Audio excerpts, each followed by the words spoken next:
죄가 있는 곳에는 결코 하나님이 함께하지 않으십니다. 혹시 우리가 죄 가운데 있다면, 그 죄의 자리에 있다면 그곳을 떠나서 주님 앞으로 나아가는 참된 회개가 오늘 우리에게 있기를 주님의 이름으로 간절히 소망합니다. 여러분, 오늘도 반갑고 또 주의 이름으로 환영합니다. 지난 한 주간 또 하나님의 은혜 가운데 여러분 건강과 또 은혜롭게 잘 지내시고, 오늘도 거룩한 주님의 날을 맞아서 또 하나님이 주실 은혜를 사모하고 또 구원해 주신 은혜에 감사하며 또 이 예배의 자리에 나오신 여러분 한 분 한 분을 다시 한번 주의 이름으로 환영하고 축복합니다. 믿음으로 나온 이 시간을 통해서 또 하나님이 주시는 큰 은혜를 듬뿍 받고 또 새로운 믿음의 다짐과 결단을 통해 이번 한 주간도 예수 안에, 성령 안에 승리하시는 여러분의 귀하고 복된 삶이 되시기를 주님의 이름으로 간절히 축원합니다. 우리 옆에 분과 인사 나눌까요? 오늘도 잘 나오셨습니다. 사랑하고 축복합니다. 할렐루야. 저는 오늘 봉독한 시편에 있는 말씀을 가지고 하나님과 접속하는 삶이라는 제목으로 여러분과 함께 말씀을 나누려고 하는데요. 여러분, 현대인들의 필수품 중에 가장 중요한 것 하나를 뽑으라고 한다면 그것은 아마 핸드폰이 아닐까 생각이 들어요. 어디들 가든 핸드폰은 손에 꼭 쥐고 다니고, 심지어 잠잘 때도 옆에 꼭 두고 자는 게 핸드폰이죠. 또 외출할 때 꼭 챙겨야 되는 첫 번째 품목이 핸드폰이에요. 만일 이것을 집에 두고 나온다면 그날의 일정은 불안하기 짝이 없을 겁니다. 또 만일 잃어버리기라 한다면 그것은 정말 상상조차 하기 싫은 일이 핸드폰 분실이죠. 왜냐하면 우리는 핸드폰으로 많은 일들을, 대부분의 일들을 핸드폰을 통해 처리하고 있기 때문이죠. 전화를 걸고 받는 것은 물론이거니와 사진을 찍는 것도, 또 음악을 듣고 영상을 보는 것도, 스케줄을 관리하는 것은 기본이고, 인터넷 뱅킹과 주식 투자 또는 SNS를 통한 사회활동, 그리고 게임과 각종 여가활동, 심지어 건강관리도 핸드폰을 통해서 하고 있습니다. 그리고 이러한 이 핸드폰이 이러한 역할을 제대로 하려면 항상 데이터 통신에 연결되어 있어야 하는 거죠. 그게 유료로 하는 데이트든 아니면 무료로 하는 와이파이든 간에 인터넷을 사용할 수 있는 환경에 접속되어 있어야 우리가 갖고 있는 핸드폰의 기능을 마음대로 잘 활용하고 또 발휘할 수 있는 거죠. 여러분, 이렇듯 하나님의 형상으로 지음받은 저와 여러분도 생명 되시는 하나님, 구원자 되시는 하나님, 능력 되시는 하나님께 접속되어 있어야 우리가 하나님이 창조한 목적대로 이 땅에서 하나님의 뜻을 이루는 영광과 축복의 삶을 살게 되는 줄로 믿으시기를 바랍니다. 그래서 저는 지난주에 하나님께 접속하라는 제목을 가지고 12명의 점탐꾼 이야기를 여러분과 함께 나누었죠. 그래서 12명이 가나안 땅을 40일 동안 정탐하고 왔습니다. 똑같은 것을 보고 똑같은 것을 경험했을 겁니다. 그런데 10명은 두려움 속에 절대로 그 땅에 들어갈 수 없습니다라고 하는 부정적 결과를 내놓았고, 두 사람 갈렙과 여호수아는 담대함을 가지고 그 땅에 우리가 능히 들어갈 수 있습니다라는 긍정적인 보고서를 내놓았어요. 이들의 생각과 판단은 왜 이렇게 달랐을까요? 그 이유는 그들의 마음과 그들의 중심이 어디에 접속되어 있느냐에 따라서 그들의 생각과 판단이 달랐던 것이죠. 10명의 정탐꾼은 자기 자신에게 접속되어 있었습니다. 그러니 자신이 해결할 수 없는 문제 앞에 두려움을 갖게 되었고요, 그 문제를 해결할 수 없는 자신의 연약함 때문에 낙심할 수밖에 없었습니다. 그러나 갈렙과 여호수아는 하나님께 접속된 사람들이었습니다. 그래서 문제가 아무리 커도 그 문제는 하나님 앞에 지극히 작은 것이라고 믿었고, 자신들이 아무리 연약해도 나와 함께 하시는 하나님이 능히 강하기 때문에 하나님께서 역사해 주셔서 그 땅을 능히 차지하고 들어갈 수가 있다고 그들은 생각하고 판단하며 결정했던 것이죠. 그리고 끝내 갈렙과 여호수아만이 가나안 땅을 차지하는 영광의 자리에 오를 수 있었습니다. 바로 그들은 하나님께 코드가 맞춰진 사람이 갈렙과 여호수아였습니다. 하나님께 코드가 맞춰진 사람, 하나님께 접속된 사람은 그의 생각이 바뀌게 되고 또한 그의 행동이 바뀌게 되고, 그래서 하나님의 은혜로 말미암아 그 인생 또한 바뀌게 된다는 사실을 우리는 그 두 사람을 통해서 살펴볼 수가 있었습니다. 여러분, 오늘도 하나님과 접속되어 살아가는 자들은 그들의 생각이 바뀌고 또 그들의 행동이 바뀌며 나아가 그들의 인생이 바뀌게 되는 줄로 믿습니다. 그리하여 갈렙과 여호수아와 같이 하나님이 주시는 은혜로 말미암아 하나님이 주시는 능력으로 말미암아 승리하는 인생, 이기는 인생, 그리고 복된 인생으로 살게 될 줄로 믿습니다.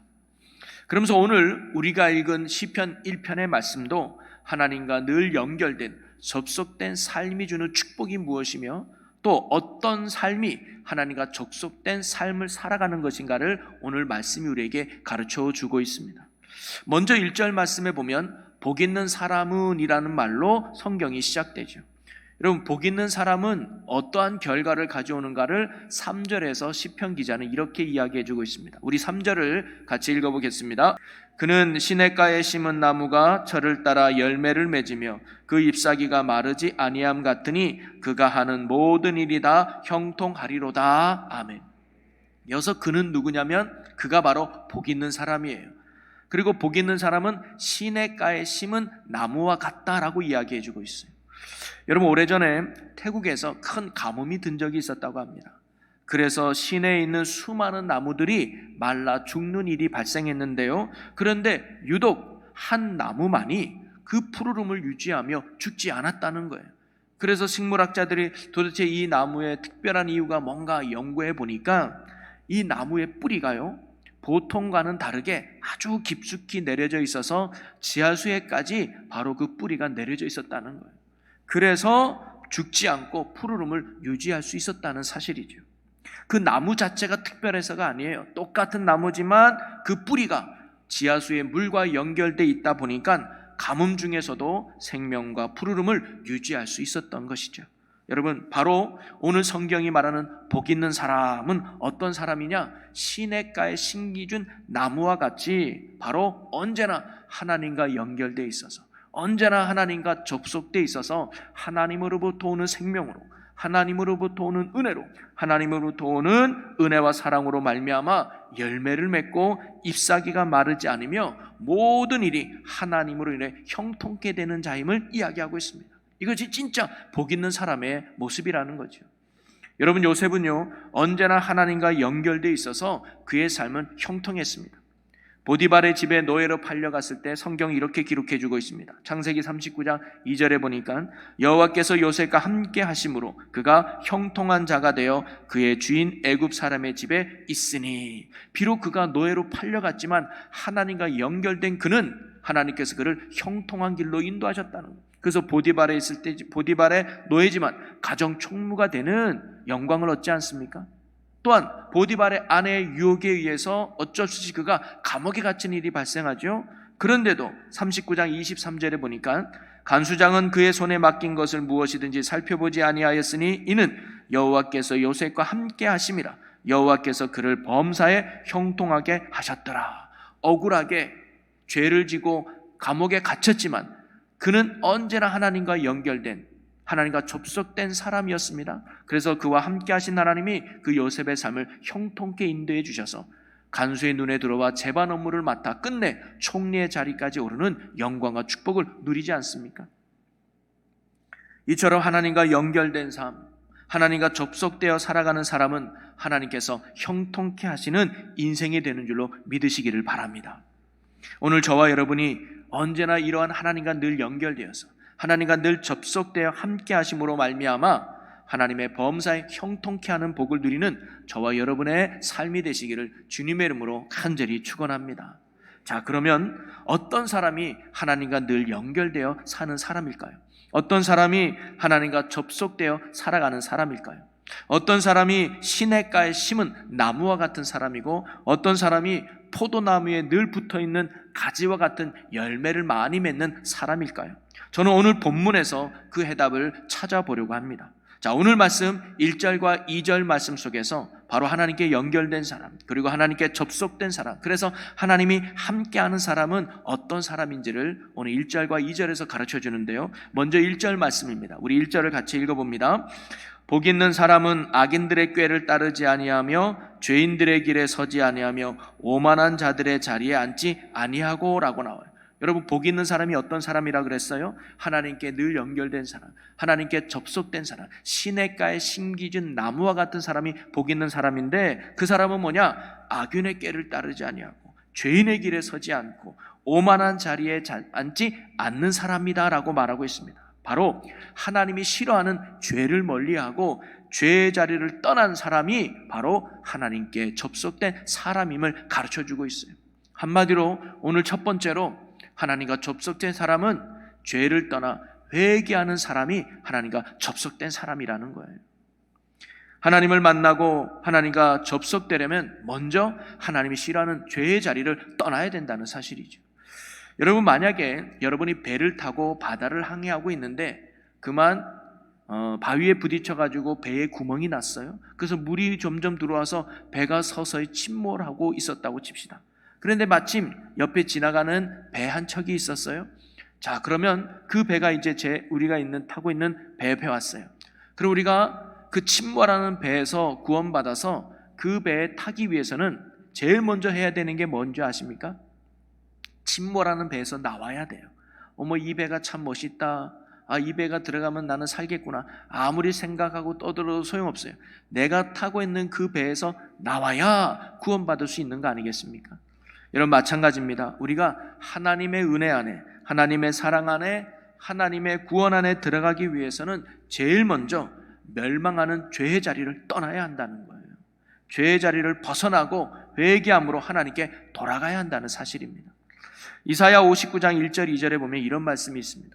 여호와의 손이 짧아 구원하지 못하심도 아니요 귀가 둔하여 듣지 못하심도 아니라 오직 너희 죄악이 너희와 너희 하나님 사이를 갈라 놓았고 너희 죄가 그의 얼굴을 가리어서 너희에게 듣지 않으시게 함이니라.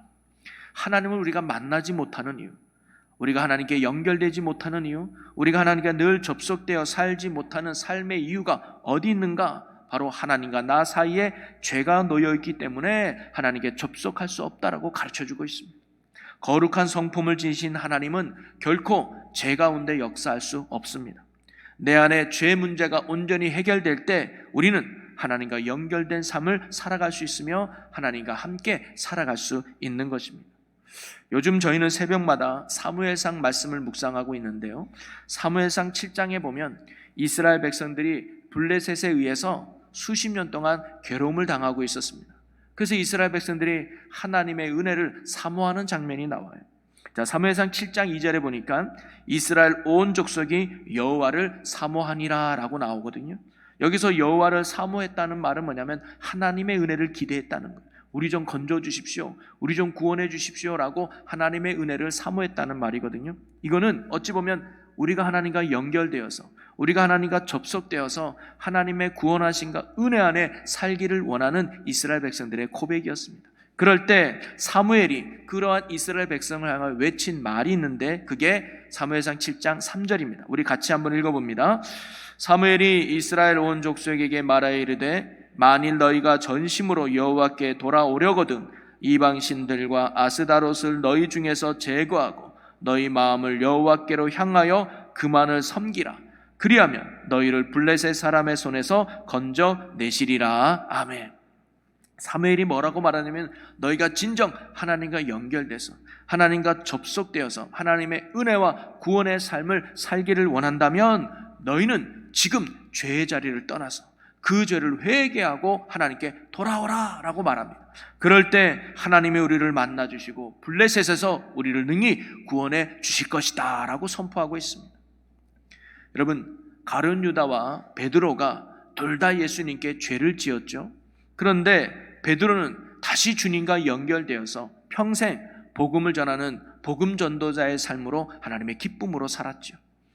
여러분, 이스라엘 왕이었던 사울과 다윗도 둘 다 하나님께 죄를 지었습니다. 그런데 다윗은 다시 하나님과 연결되어서 구원과 능력의 삶을 살지 않았습니까? 이들의 차이는 어디 있었을까요? 똑같이 하나님께 죄를 지었는데 누구는 하나님과 연결되어서 또다시 구원과 은혜의 삶을 살았던 그 이유가 어디 있었을까요? 바로 죄를 회개하고 다시 하나님께로 돌아간 회개에 있었다고 하는 사실입니다. 오늘 우리도요, 하나님의 은혜 안에 살아가고 하나님의 사랑 안에 살아감으로 말미암아 하나님과 연결된 삶, 그리고 하나님께 접속된 삶을 살기를 원한다면 우리는 죄를 회개하고 죄의 자리를 떠나 하나님께로 돌아가야 되는 줄로 믿으시기를 바랍니다. 우리가 여전히 죄 가운데 있으면서도 하나님의 은혜 안에 살기를 원한다는 것은요, 공부를 하나도 안 하고 성적 좋기를 바라는 것과 똑같고요, 물속에 있으면서도 등산하고 싶은 것과 똑같이 말도 안 되는 이야기일 수 있습니다. 하나님과 접속하며 그분의 은혜 안에 살기를 위해서는요, 죄 가운데서 돌이켜서 죄의 자리를 떠나서 하나님께로 나아가는 참된 회개가 우리에게 있어야 될 줄로 믿습니다. 오늘 저와 여러분이 죄의 자리를 떠나서 하나님께로 돌아가는 참된 회개를 통해 하나님과 연결되고 하나님과 접속된 은혜의 삶을 살아가는 주님의 귀한 자녀들이 되시기를 주님의 이름으로 간절히 축원합니다. 두 번째는 2절 말씀인데요, 우리 2절을 함께 읽어봅니다. 오직 여호와의 율법을 즐거워하여 그의 율법을 주야로 묵상하는도다. 아멘. 하나님의 말씀을 즐거워하고 그 말씀을 밤낮 묵상하는 사람이 바로 복 있는 사람이고, 그 사람이 하나님과 늘 접속되어 살아가는 시냇가에 심은 나무와 같은 존재다라고 말해주고 있습니다. 여기서 묵상하다는 말의 의미는 뭐냐면 무엇인가를 계속해서 중얼거린다는 의미예요. 늘 되새겨본다는 거죠. 그러면 말씀을 계속 중얼거리고 말씀을 계속 되새긴다는 것은 또 어떤 의미일까요? 그것은 이 말씀을 잃어버리지 않으려고 하는 거예요. 이 말씀을 늘 기억하려고 중얼거린다는 거죠. 그러면 시편 기자는 왜 이 말씀을 잊어버리지 않기 위해서, 날마다 기억하기 위해서 이 말씀을 계속 중얼거리며 묵상했을까요? 그것은 그 말씀대로 살아가기 위해서입니다. 어떤 상황이 있든 어떤 형편이 있든 하나님의 말씀대로 살아가기 위해서 그는 날마다 말씀을 묵상하고 날마다 말씀을 기억하며 되새겼던 것이죠. 그러기에 바로 복 있는 사람, 즉 하나님과 늘 접속하여 하나님과 함께 살아가는 사람은 어떤 사람이냐? 날마다 하나님의 말씀을 잊지 않고 그 말씀대로 살아가는 사람, 그 말씀을 지켜 행하는 사람이 바로 하나님과 연결된 사람임을 오늘 성경이 가르쳐주고 있는 겁니다. 예수님도 요한복음 15장에서 동일한 말씀을 우리에게 가르쳐 주셨는데요, 요한복음 15장 5절에 보면 나는 포도나무요 너희는 가지라. 그가 내 안에 내가 그 안에 거하면 사람이 열매를 많이 맺나니 나를 떠나서는 너희가 아무것도 할 수 없음이라 라고 말합니다. 즉 가지가 포도나무에 붙어 있어야 많은 열매를 맺듯이 오늘 저와 여러분이 예수님 안에 거해야 열매를 많이 맺는다는 거죠. 그러면 예수님 안에 거한다는 것은 뭘까요? 9절에 예수님이 이렇게 말씀합니다. 아버지께서 나를 사랑하신 것 같이 나도 너희를 사랑하였으니 나의 사랑 안에 거하라 라고 말합니다.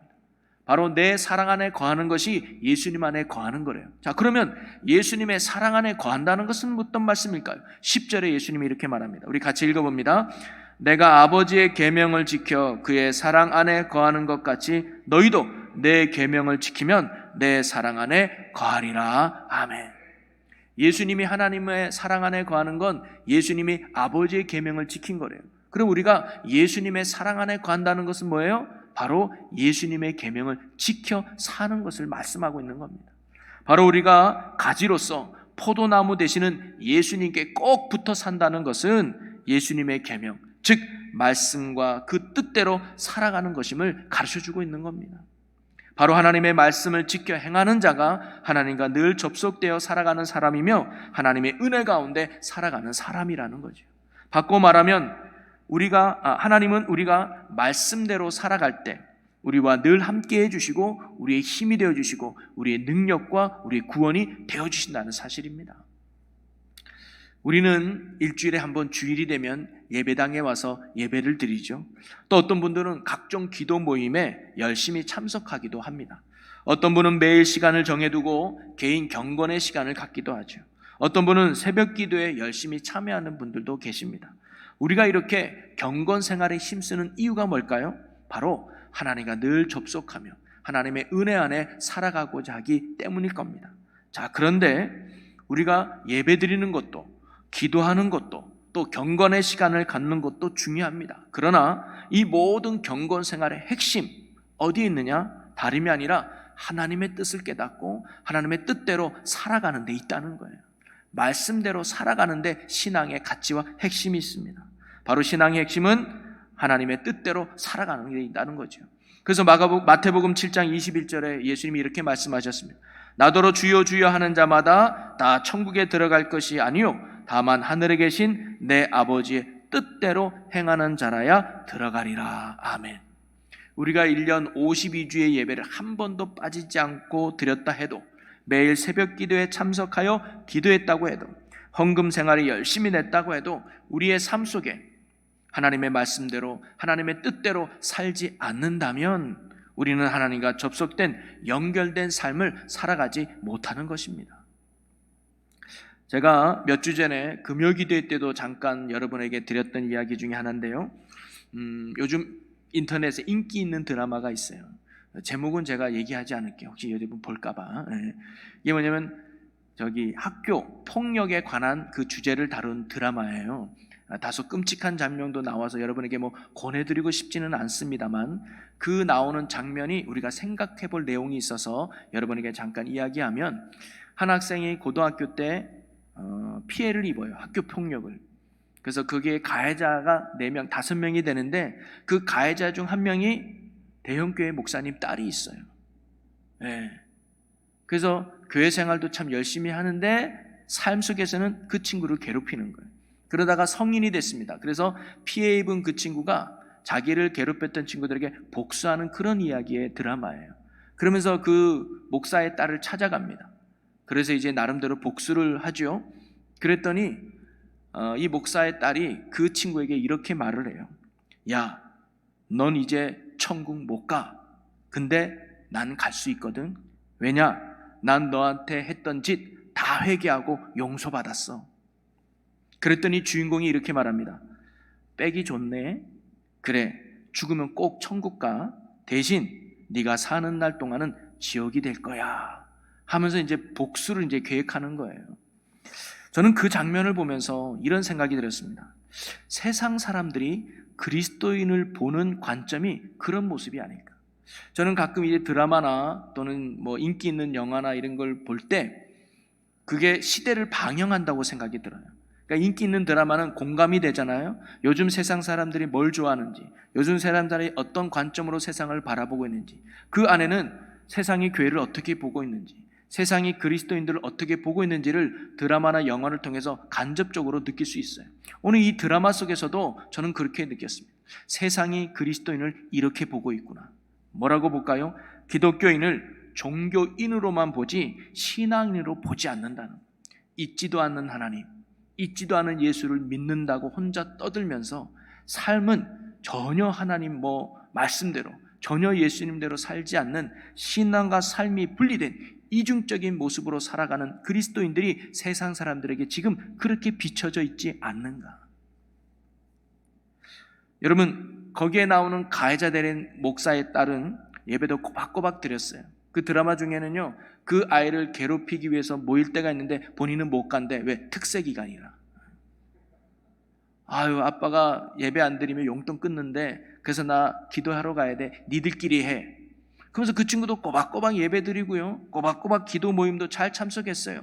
교회 안에서는 정말로 신실한 성도였는지도 모르겠습니다. 그런데 그 사람이 정말 하나님과 연결되고 하나님과 접속된 참 신앙의 모습이었을까요? 누가복음 10장에 보면 예수님께 한 율법 교사가 찾아옵니다. 그래서 이렇게 물어요. 어떻게 하면 영생을 얻을 수 있습니까? 라고 물어봐요. 영생을 얻는다는 게 어떻게 하면 내가 하나님과 연결돼서 하나님과 접속된 구원의 삶을 누릴 수 있습니까? 라고 물어본 거죠. 그때 예수님이 이렇게 말씀합니다. 율법에는 무엇이라고 기록되어 있느냐? 그랬더니 그 율법 교사가 내 마음을 다하여 목숨을 다하여 힘을 다하여 뜻을 다하여 주 너의 하나님을 사랑하고 또한 내 이웃을 내 자신과 같이 사랑하라 하였느니라 라고 말해요. 그랬더니 내 말이 옳다라고 그래요. 그러면서 예수님이 뭐라고 대답하시느냐? 10장 28절에 이렇게 말합니다. 우리 같이 읽어볼까요? 예수께서 이르시되 내 대답이 옳도다. 이를 행하라. 그러면 살리라 하시니. 아멘. 예수님은요, 너 참 잘 알고 있구나. 야, 너 어떻게 그런 걸 또 알고 있니? 아는 것을 칭찬하고 아는 걸로 만족하지 않았습니다. 예수님은 뭐예요?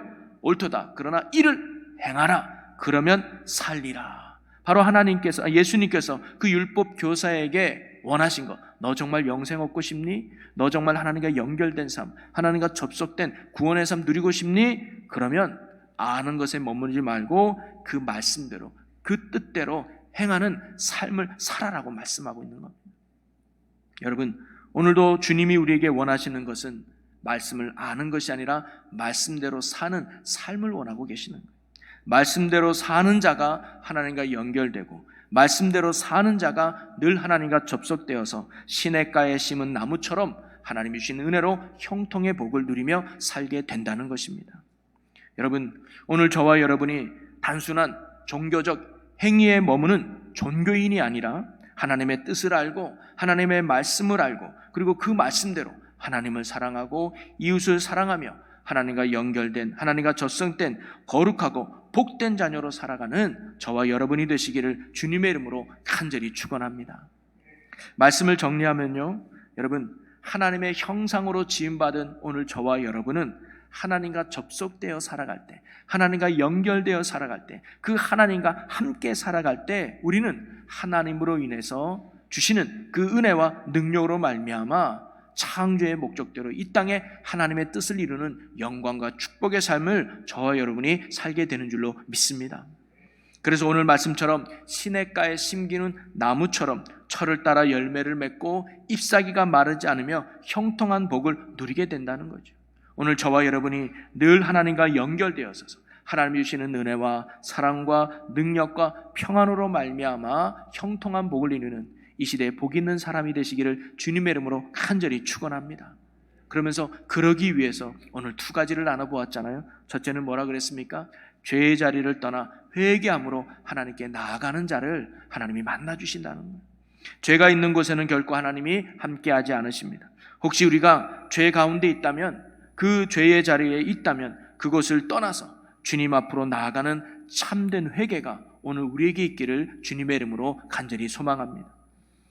그리고 우리가 종교적 행위에만 머무는 종교인이 아니라 하나님의 뜻을 알고 그 뜻대로 살아가는, 말씀대로 살아가는 삶이 말씀 앞에 순종하는 이런 말씀의 사람, 참된 신앙이 오늘 저와 여러분의 신앙이 되기를 주님의 이름으로 간절히 소망합니다.